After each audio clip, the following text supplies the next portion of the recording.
Hello friends, welcome back to own cooking channel. இன்றைக்கி நம்ம பார்க்க போகிற ரெசிபி நண்டு மசாலா. இது அவ்வளோ டேஸ்ட்டாக இருக்கும். சளி இருமலுக்கெலாம் ரொம்ப நல்லது. மழை காலத்தில் இதை செஞ்சு சாப்பிட்டோன்னா டேஸ்ட்டு அட்டகாசமாக இருக்கும். இதை எப்படி பண்ணுறது நான் இன்றைக்கி சிம்பிளாக செஞ்சு காட்ட போகிறேன். வாங்க வீடியோக்குள்ளே போயிடலாம். முதல்ல நம்ம மசாலா ரெடி பண்ணிடலாம். ஒரு பேன் வச்சுக்கோங்க. அதில் 1 டேபிள் ஸ்பூன் நல்லெண்ணெய் ஊற்றிக்கலாம். அதில் ஒரு 10-15 சின்ன வெங்காயம் போட்டுக்கலாம். 5-6 பல் பூண்டு, 5-6 துண்டு இஞ்சி போட்டுக்கலாம். நல்லா வதக்கிக்கோங்க. இப்போ 5-6 துண்டு தேங்காய் சேர்த்துக்கலாம். ரொம்ப தேங்காய் சேர்க்க வேண்டாம், கொஞ்சம் போதும். இப்போ 1 டீஸ்பூன் ஜீரகம், 1 டீஸ்பூன் மிளகு சேர்த்துக்கலாம். சேர்த்துட்டு நல்லா வதக்கி விட்டுக்கோங்க. இந்தளவுக்கு நல்லா வதங்கினதுக்கப்புறம் ஒரே ஒரு தக்காளி மட்டும் கட் பண்ணி வச்சுருக்கிறேன், அதையும் போட்டு நல்லா வதக்கிக்கோங்க. இந்த அளவுக்கு நல்லா மசிஞ்சிருச்சு. இப்போ நமக்கு மசாலா ரெடி ஆகிட்டு இதை ஆற விட்டு இதை அரைச்சி எடுத்து வச்சுக்கலாம். இப்போ அதே பேனில் கொஞ்சமாக எண்ணெய் ஊற்றிக்கலாம்.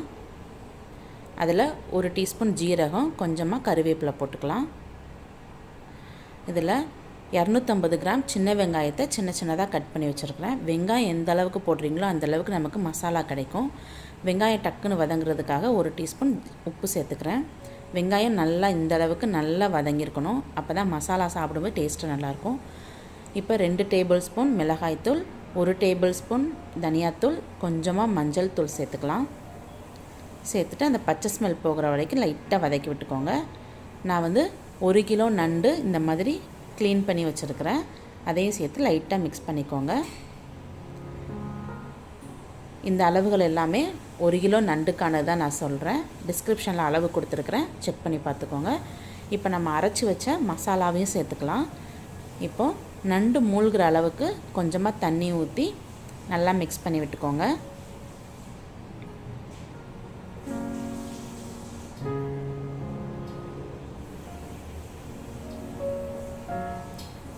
இப்போ உப்பு செக் பண்ணிக்கோங்க. இப்போ கொஞ்சமாக கம்மியாக இருந்தது, கொஞ்சம் நான் சேர்த்துக்கிறேன். இப்போ ஒரு மூடி போட்டு ஹை ஃப்ளேமில் வச்சுக்கோங்க. நல்லா கொதி வரணும். பாருங்கள், நல்லா கொதி வந்துட்டு இதில் நண்டு கொஞ்சமாக வெந்திருக்கும். இன்னும் நம்ம ஓப்பன் பண்ணி வச்சு கொஞ்சம் நல்லா வேக விட்டோன்னா நண்டு நல்லா வெந்து அந்த தண்ணி எல்லாமே வற்றி எண்ணெய் பிரிஞ்சு பார்க்குறதுக்கே சூப்பராக வரும்.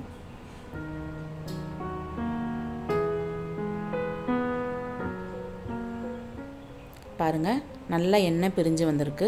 நண்டும் நல்லா வெந்திருக்கு. இன்னும் கொஞ்சம் அந்த தண்ணியை நல்லா வற்ற விட்டிங்கன்னா டேஸ்ட்டு சூப்பராக இருக்கும். இந்த ரைஸு, தோசை, இட்லி எல்லாத்துக்குமே செம்ம காம்பினேஷனாக இருக்கும். கண்டிப்பாக இதே ஸ்டைலில் நீங்கள் ஒரு தடவை ட்ரை பண்ணி பாருங்கள். டேஸ்ட்டு வேறு லெவலாக இருக்கும்.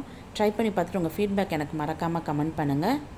சேனல் உங்களுக்கு ரொம்ப பிடிச்சிருந்தா சேனலை சப்ஸ்கிரைப் பண்ணிக்கோங்க. அப்படியே பக்கத்தில் இருக்கிற பெல் பட்டனையும் கிளிக் பண்ணிக்கோங்க.